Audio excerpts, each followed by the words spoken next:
So, welcome back. We have again 8 slides and continue on where we have ended with the last course. I want to give you a very basic model of fatigue and the human. Didn't think of this model myself, it was developed by Laurik, and it explains the empathy to fatigue with a very basic physics model for engineering brains. So imagine you have a spring connected to a little indicator, and now we apply stress, like literal stress, on the other end. The spring will unfold and this indicator will go into the high stress region. If we apply only little stress, we will stay in the green area.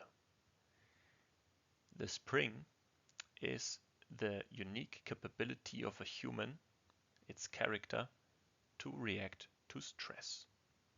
So a very capable human to the specific stress which is applied will keep in the low stress area. But when the same sort of stress, amount of stress is applied to a human with a lower capability, this person will end up in the high stress region. It is very important that humans are built different in their character. Some tend to stress out easily, others tend to stress nothing at all with the same stress. Humans are different. And even the same human, let's take example me as a human, does react to stress different, for example, on the day. It's a very good example. People that move very slow in traffic stress me out. So in a day where I'm not really busy and I don't have something to do and I don't mind if time ticks away, this situation will keep me in the low stress.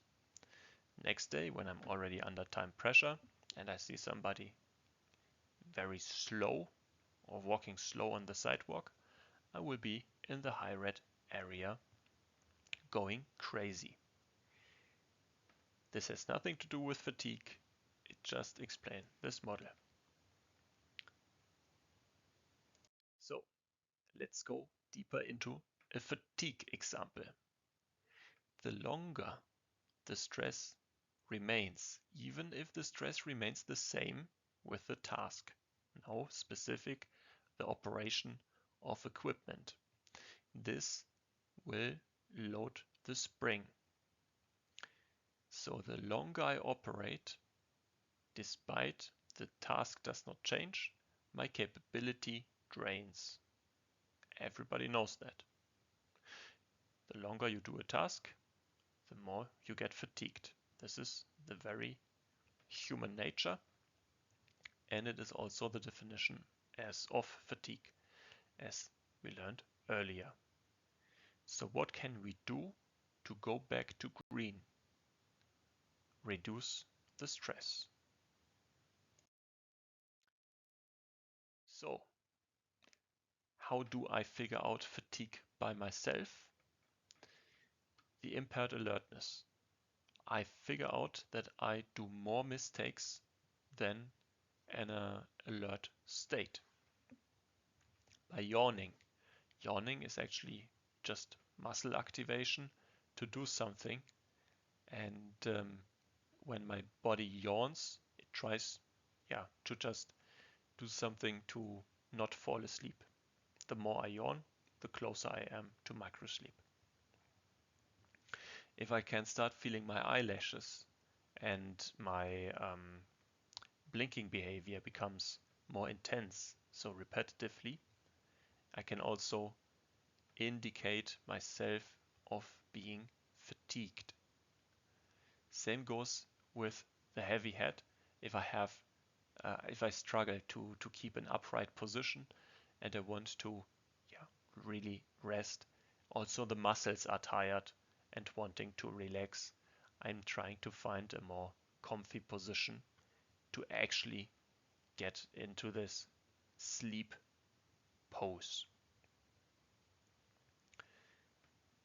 What I cannot access myself is when microsleep actually happens, and I will never tell after a microsleep event when was actually the time that I came into the microsleep position. It is also very important that these signals, most of them, can be seen also by others. Many mistakes, the yawning, the heavy eyes, the heavy head. Even if you just give a lecture and you see your students with this behavior, you know it's time for a break and your audience is brain drained or bored. So, which fatigue events can we think of?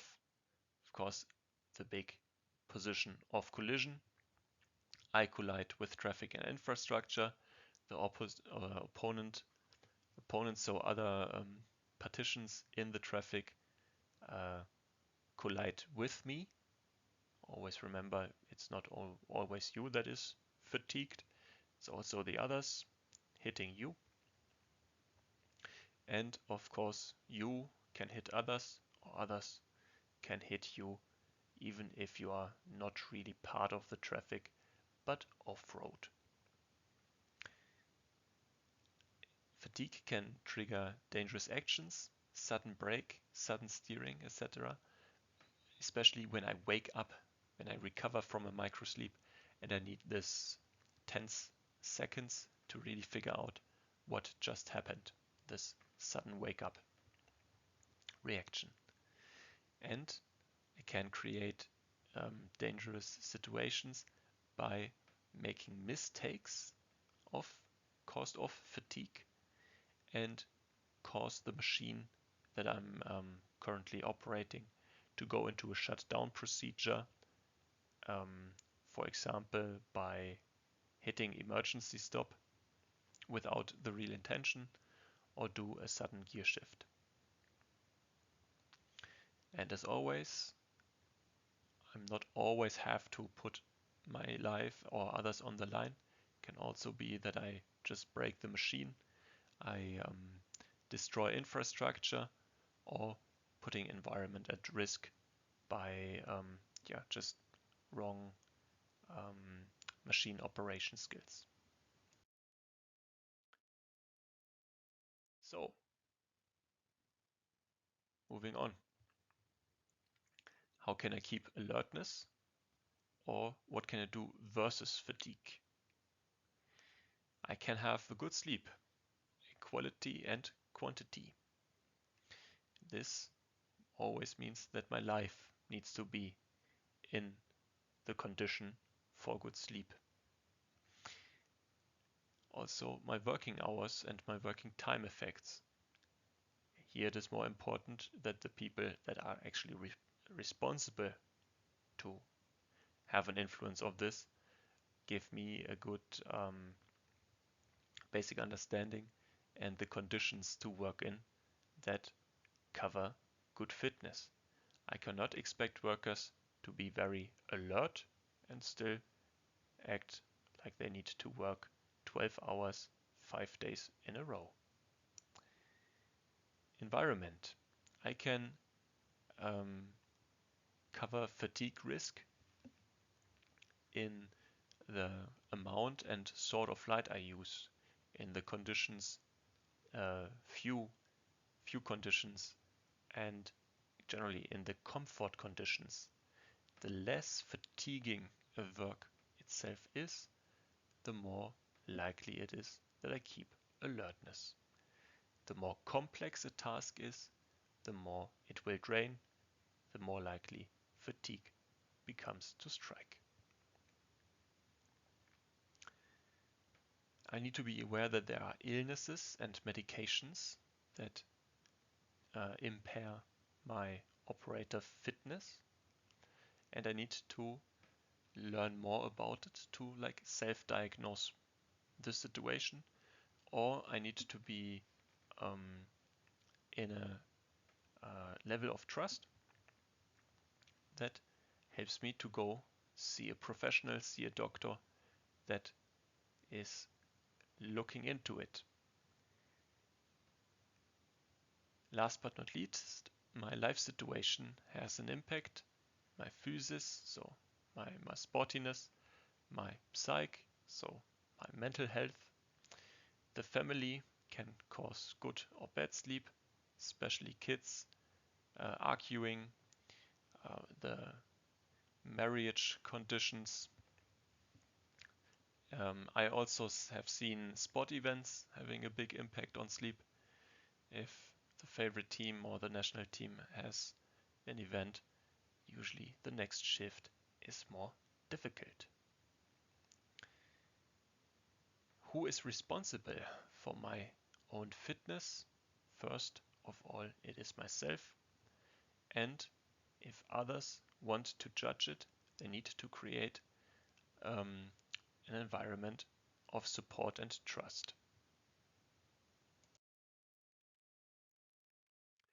I close with 2 slides on the rhythm base of fatigue.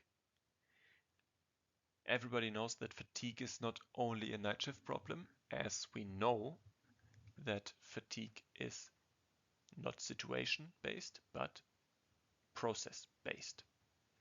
So whoever says fatigue is most likely to happen in night shift didn't understand fatigue after all. Some people say distraction has no special time to be more likely to strike. This is also not true, because distraction and fatigue both have times where the human brain is more likely to be affected. I put an example of my heritage, the German Autobahn, and the amount of truck accidents that happened in an investigation. Here on the x-axis we see the time of the day. On the y-axis we see the count of incidents. It was to be observed that in times where the traffic is high, there are a lot of incidents, but the highest amount of incidents and accidents caused by fatigue is actually the hours from 2 p.m. to 5 p.m. Why so? There are a lot of people on the street. There are a lot of people that already worked or have the working day behind them and are brain drained and go into the situation of maybe also a little gap after lunch break.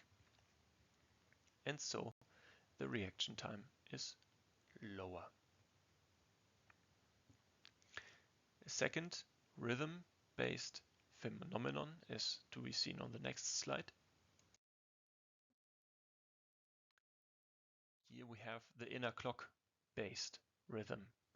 It's just the